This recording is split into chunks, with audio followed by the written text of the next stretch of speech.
Help me reach 9,000 subscribers. Support the video with a like and leave your thoughts in the comments. I read everyone. Thank you. Hey, what's this hospital bill? I held up the envelope like a stray sock from the dryer. Saturday morning, 2 mugs on the counter, eggs cooling in the pan. I thought it was a simple question. It wasn't. Why are you monitoring every dollar I spend? Marissa snapped without turning. She was at the sink, scrubbing a plate that was already clean. It's a hospital bill, I answered. It's not a latte. She dropped the plate on the rack with a clatter. So, I need permission now? Is this your new thing? Budget cop. It's our joint account. I usually ask when there's a surprise. I set the envelope down. You okay? I'm amazing, she fired back. What's not okay is you digging through mail like I'm hiding contraband. I watched her shoulders go stiff. The tone wasn't about money. It was about ending the conversation before it started. She dried her hands and marched past me, grabbing the bill. I'll handle it, she said. You don't need to worry. Then tell me what it is. It's personal. My eyebrows went up. Medical is personal, sure. Our money isn't. That's why it says both our names on the account. She pressed her lips together like she'd swallowed sand. Drop it, Logan. If I'd known where it was headed, I'd have taken a picture of that moment. The plate dripping on the rack, the envelope half crumpled, her eyes daring me to keep asking. I didn't know yet, but I felt the ground shift. I let it go out loud. In my head, I made a note. I spent the afternoon in the garage, reorganizing the toolbox the way men do when something's off. Socket sets in a line, drill batteries charged, extension cords wrapped neat. By 5, I had a list of grocery staples for the week and a plan to call the hospital billing office on Monday. Not a fight, just information. When she came home from yoga, she looked at the counter, noticed the envelope was gone, and tested the air like a dog checking the wind. You still mad? She asked, kicking off her shoes. I asked a question. You told me to drop it. I let it sit. So you are mad. Do you want me to be? I leaned back against the island. She opened the fridge, stared at the shelves like they owed her an answer, and shut it again. This house is starting to feel like an interrogation room. Then maybe don't make me write subpoenas to see our bills. I slid the joint debit card from the key bowl and laid it on the counter. Here's a simple one. From now on, we don't use this for personal medical stuff without a heads up. That's my rule. You're making rules now? She barked a laugh. Yep, it's responsible.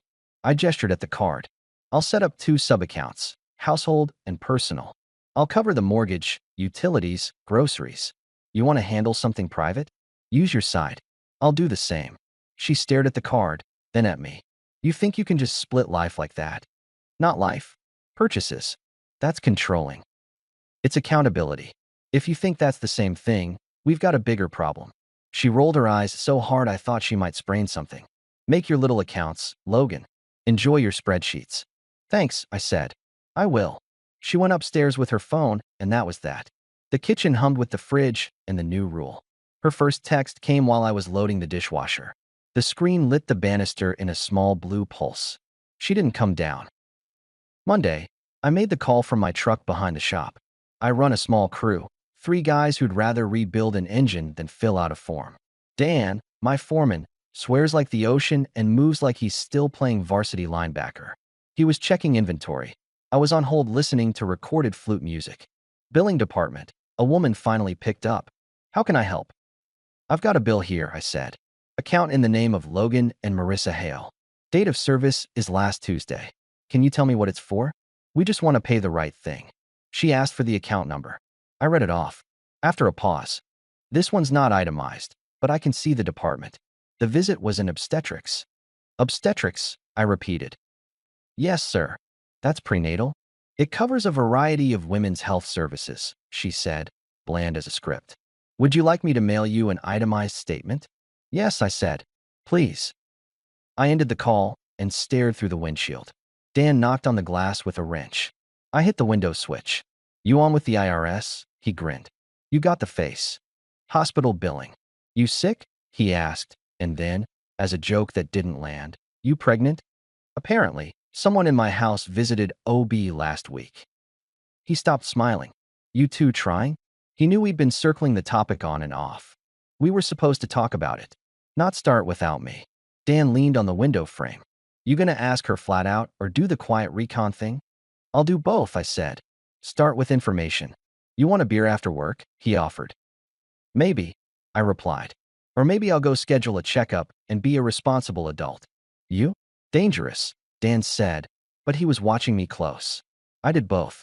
Called my doctor and asked for a full panel. Nothing dramatic, just baseline. I've always been practical. Check the oil, change the filter, know what you're working with. They had an opening Wednesday. At home that night, she lit candles like we used to. Pasta simmered on the stove, the kind with sausage and red pepper flake that I always demolished. I made dinner, she announced, kissing my cheek as if breakfast hadn't happened. Pasta with that sauce you like. I hung my jacket, watching the performance. She was in a soft sweater and the good mood you take out for company. Looks great, I told her, and it did. I know you've been stressed, she went on, plating noodles. I don't want us to keep score over little things. Let's reset. Little things like medical bills labeled OB. I twirled a fork. That kind of little. She set a plate in front of me and held my gaze too long. I had cramps. They told me to follow up. I didn't want to worry you. So it was a follow-up. Yes. You could have just said that. I just did, she said, bright smile in place. I ate and watched. She talked about a co-worker's engagement, a new yoga studio, the neighbor's fence. I let her fill the silence. Both of us knew this was theater. The meal ended, and she draped herself across the couch with her head on my lap, like we were still us. You good? She asked, eyes on mine. I'm okay, I answered. Then we're okay, she murmured, as if she could decide it alone. I didn't push. I made another note. The reset was the first bandage. Wednesday morning, I sat in the clinic, did the tests, shook the doctor's hand. He had a square watch and the calm tone they all learn in medical school. We'll call you with results in a couple days, he said. Is there a particular concern? Just trying to be thorough, I told him. Been talking about family planning. Not trying to go in blind. He nodded like that was sensible. It is. On the way back to the shop, I stopped for coffee and scrolled our bank app in the parking lot. I created the 2 sub-accounts I'd promised and moved the household auto pays to them. Mortgage, utilities, groceries. I slid our spending to individual cards and sent her a short message. New setup, household and personal. Mortgage/utilities are on household. Medical goes to personal. We'll review together on Sundays. That keeps it clean. She responded 10 minutes later. Sundays don't work for me. My weekends are busy. I typed back. Sundays work for the bills. 20 minutes, then we're done. 3 dots appeared. Disappeared. Appeared. You're making this punishing. I'm making it adult. No reply after that. Fine. Friday night, we went to a friend's backyard get-together, Miles, who owns the tire shop near mine, and his wife Angie. It was burgers and paper plates and kids running laps in the grass. Normal. Marissa came in hot like an actress taking the stage. Logan's on a finance kick, she told Angie within 5 minutes, loud enough that Miles could hear. He wants to schedule my life in Excel. Miles laughed and clapped my shoulder. You always were the organized one, he said. Keeps the lights on, though. Angie shot me a look over her lemonade. Budgets are smart, she said. We do them too. Marissa smiled a slow smile. Sure. We just do ours with trust. I set my plate down. We're doing ours with structure. It works even when moods don't. She crossed her arms. So romantic, Logan. Mood doesn't pay the mortgage, I replied. Structure does. Miles cut in. We just got the electric bill, he groused. Structure's about to throw hands with the thermostat. Everyone laughed. The moment slid by. But you know when a joke is a knife. You can feel the weight. An hour later, Angie brought out a cake to celebrate her sister's promotion. The yard clapped and cheered. Marissa waited until the noise dipped and touched my elbow. By the way, she said, too casually, I think we should start trying. You know, for real. I glanced at her. We haven't finished a real conversation about it. We're not getting younger, she answered, smiling to the group as if she had said nothing. Then we should be even clearer, I told her. Clarity first. See, she announced to the air, still smiling. Excel for life. I didn't take the bait. I wiped icing off my thumb and excused myself to help Miles carry folding chairs. He didn't say anything. He didn't have to. On the way home, she stared out the window like the streetlights were at fault. You embarrassed me, she declared. How? Making me look like I'm irresponsible about money. You did that when you turned a hospital bill into a fight, I noted. I fixed it with a plan. She let out a noise that was half laugh, half warning. You're not fun anymore. I'm not in the business of being fun, I told her. I'm in the business of being straight. Great, she said. Be straight somewhere else tonight. I sleep in my bed, I replied. Not if you're going to punish me with this Sunday audit. It's 20 minutes, I said. You can handle that. She slammed the car door when we got home. I locked up and set the coffee maker for morning. Petty slamming isn't a strategy, just noise. The calendar said Sunday, 10 a.m., bills. The results came in a day earlier than they promised. The doctor called as I was closing out tickets at the shop. He cleared his throat, then cleared it again. Logan, he began, your blood work is fine. There's one finding you'll want to sit down for. Go, I said, leaning against the counter. He explained it clinically. The term he used was absolute factor, permanent, not an easy fix. He didn't dance around it, and I appreciated that. I wrote the word down, the way I write down part numbers so I don't guess. He offered to email the results. I asked for a printed copy, and he told me I could stop by. When I hung up, Dan watched me like a bomb squad tech. Bad. It's definitive, I answered. Permanent. You gonna be okay? He asked. Yeah. I put the phone in my pocket. I've been okay for years. That doesn't change. He nodded. He knows me. I locked my office, drove to the clinic, and took the envelope the nurse handed me without commentary. People who work in clinics learn how not to blink. I respect that. At home, I cooked dinner. Nothing fancy, chicken, rice, salad. She came into the kitchen with a practiced smile and tapped the counter with her nails. Smells good, she said. Thanks. She poured a glass of water and hovered, eyes scanning the table. I wanted to talk. Let's talk. I'm pregnant, she announced, watching my face like it was a mirror. I nodded once, no theatrics. Set the tongs down, reached into the folder on the chair by the door, and placed the paper on the table between us. Unless you believe in immaculate conception, I said, calm as a weather report. This is someone else's baby. Her face changed in a controlled way, like she was smoothing a sheet. First, denial, then offense, then a grasp for a new script. What is that? Her voice went sharp. Medical results. Mine. You're making this about you. It is about me. It's a boundary issue. The boundary is biology. You're cold, she snapped. I'm accurate. She took a breath, then tried a new tone. We can work through this. We need therapy. You're jumping to conclusions. There's no jump, I replied. There's a straight line. You went to obstetrics. You hit it. You picked a fight about money. Now you're telling me news that's mathematically impossible. You love me, she said, quiet now, reaching across the table. I did, I answered. And I don't love this version of you at all. Her hand hung in the air and fell. What are you going to do? She asked, finally realizing she wasn't directing the scene. I already did it, I said. I moved out of the bedroom this morning. I signed a lease on a small place near the shop. Our accounts are split. I canceled the couple's trip next month. You can use the voucher with a friend. Movers come Saturday for my things. I'll finish the rest next week. And Sunday, the audit is at 10, just you and the household line items. After that, you and I won't need a shared calendar. You can't just. I can't. I cut in. I'm done. You wanted control. Keep it. I'm taking my dignity. You're punishing me. No, I answered. I'm balancing the ledger.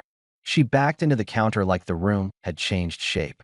You're not even going to listen to my side. I don't need a story, I said. I have a fact.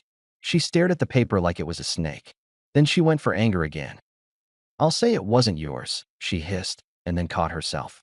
You just did, I told her. Thanks. She opened her mouth, shut it, grabbed her purse, and walked out. The doors swung and settled. The house went still. I ate my dinner at the table with the paper between us like a placemat. Then I packed a duffel and put it by the door. I wasn't sneaking out. I was leaving in daylight. She tried sweetness next. She always does when real consequences show up.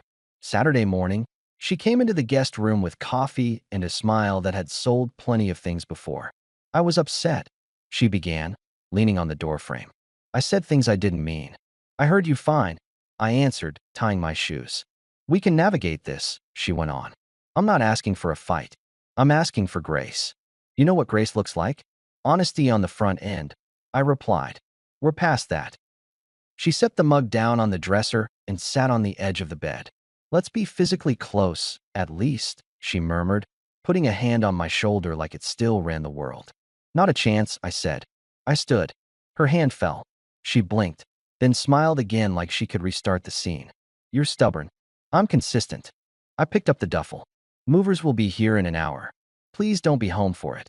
You don't get to kick me out of my house." "I told you to give me space during the move," I replied.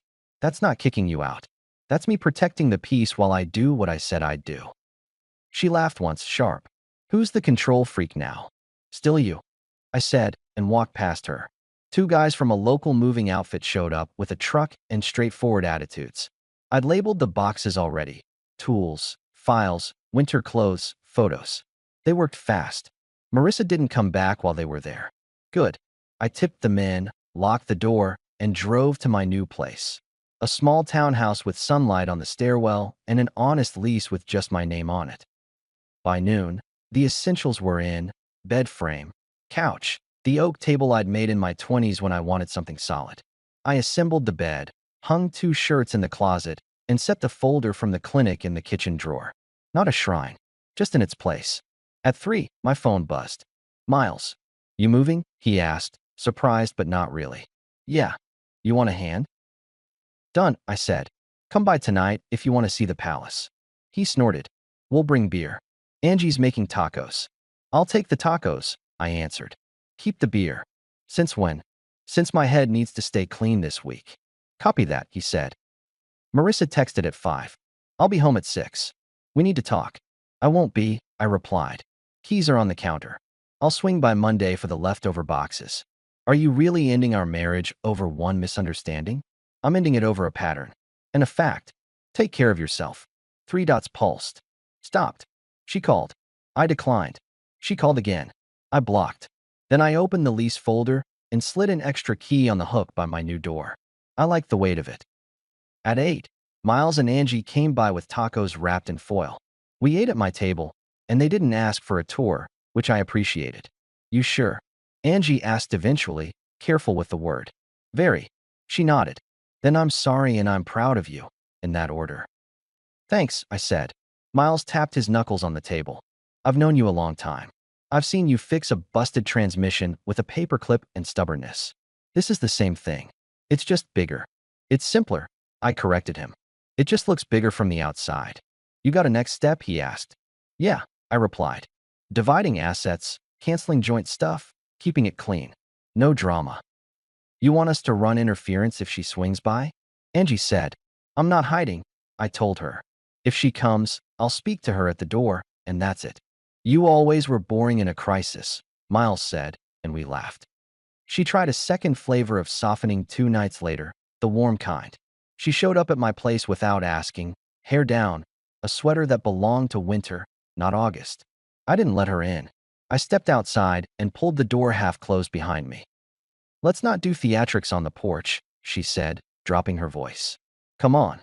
"This is as far as we go," I replied. "You wanted to talk?" She reached for the door frame as if to press past me, then thought better of it. "I miss you."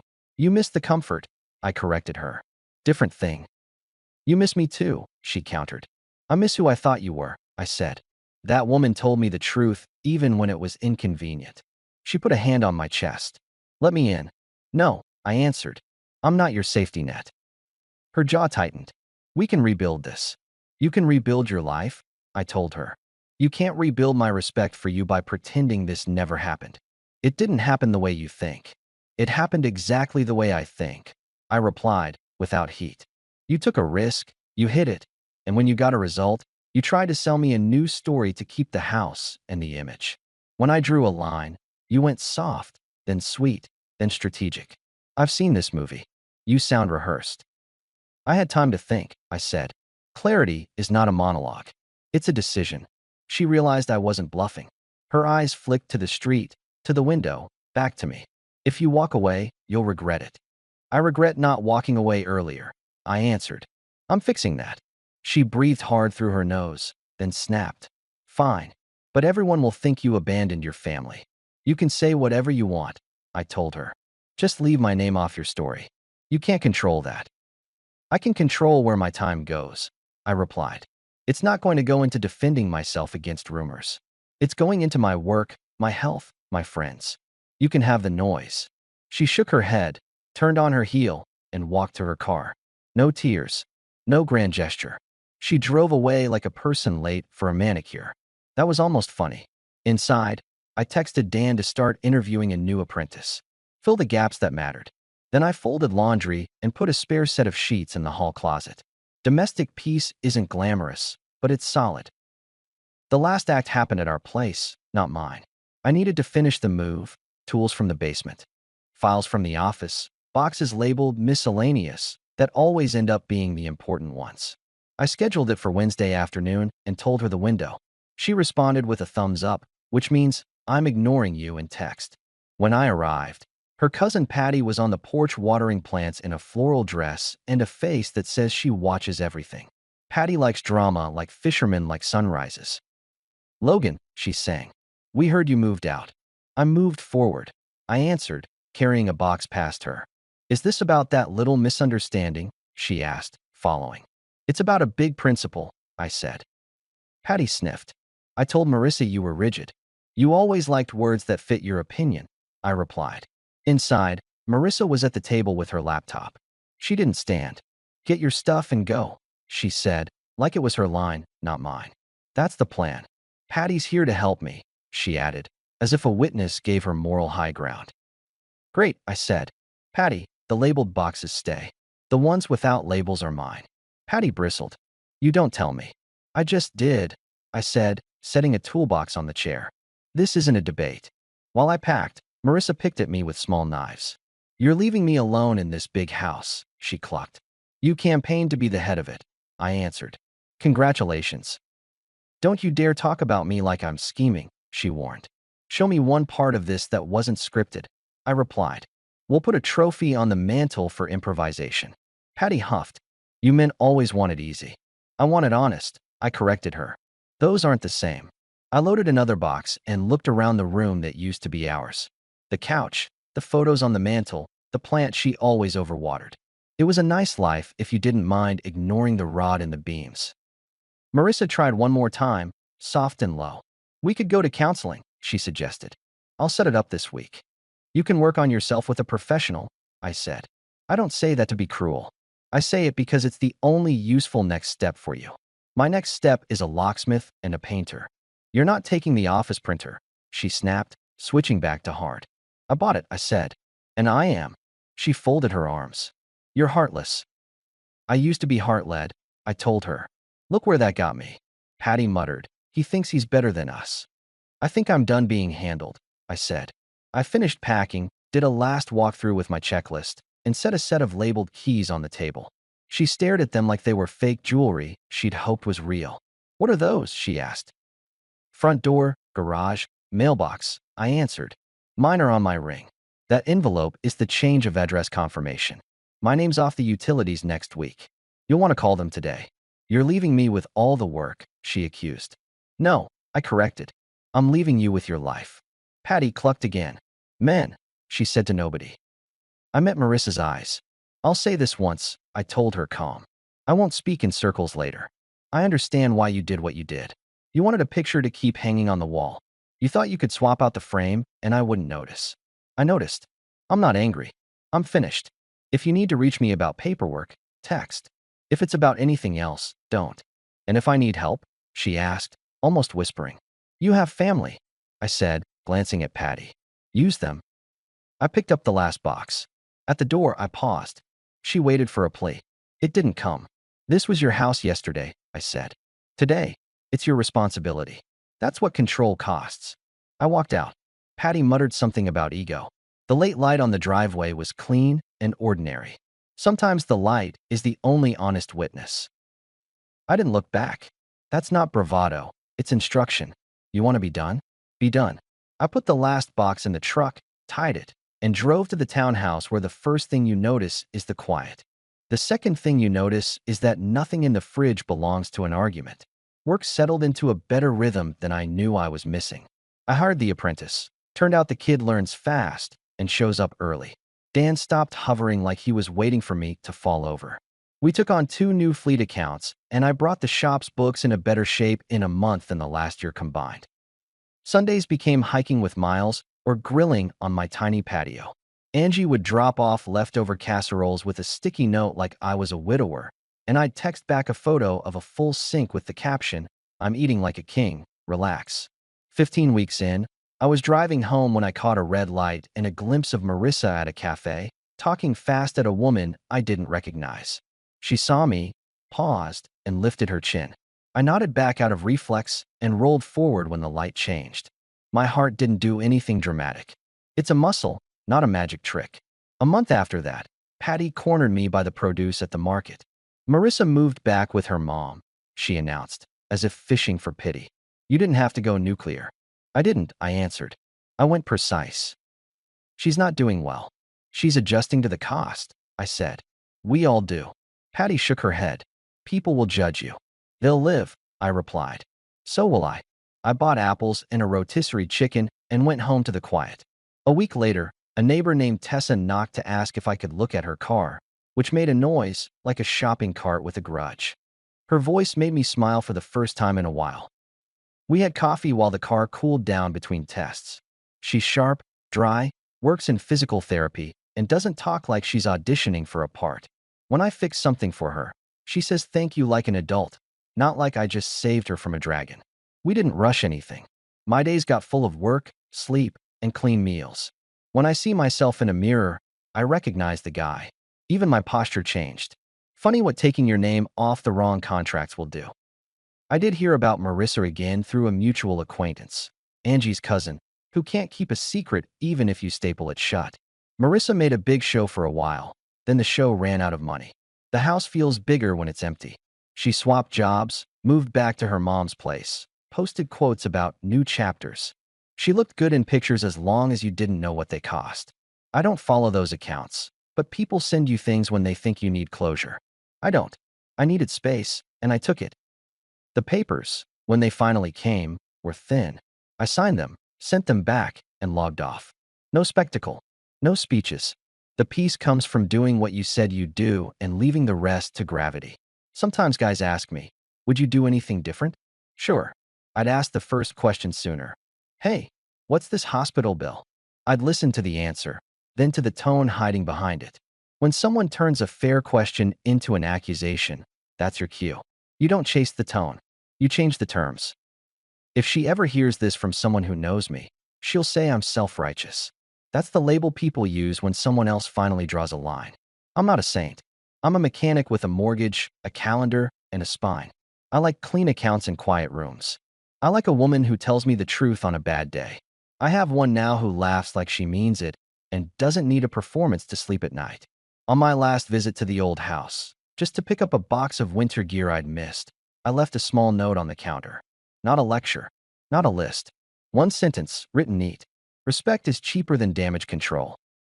I locked the door and slid the key under the mat. On the drive away, the sun was just doing its thing over the strip malls and the ball fields. I stopped by the shop to drop off a part, then went home to a place where the bills have my name, the table has my elbows, and the person at the counter doesn't turn a question into a trap. That's the whole story. No fire, no spectacle. Just a bill, a boundary, and a man who decided those two things meant what they meant. I didn't win anything. I chose not to keep losing. That's enough.